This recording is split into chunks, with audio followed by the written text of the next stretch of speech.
C'est la situation où on a en fait deux personnes qui toutes les deux vont se prétendre propriétaires d'un morceau de terrain et qui donc vont essayer de produire leur titre d'acquisition.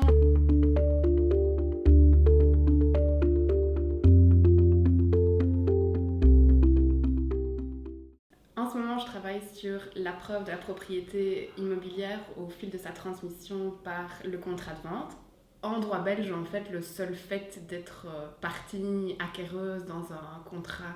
de vente, dans un acte notarié de vente, ne va pas avoir pour effet de vous rendre propriétaire définitif de ce bien.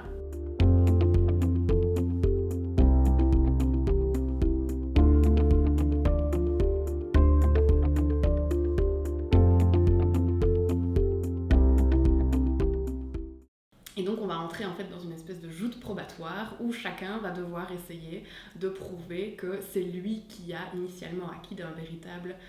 propriétaire. Et alors on va se lancer dans un débat où on va produire des titres de propriété, chacun va essayer de prouver l'effet de possession qu'il a exercé sur le terrain, le fait d'avoir clôturé, le fait d'avoir payé un impôt foncier, donc tout ce qui est en mesure d'emporter la conviction du magistrat que c'est bien à lui qu'il faut attribuer le droit de propriété sur le bien qui est disputé entre les parties. L'idée de mes recherches, c'est vraiment d'essayer de suggérer des pistes d'amélioration, des remèdes qui vont tenter d'augmenter la sécurité juridique des opérations de mutation immobilière en Belgique.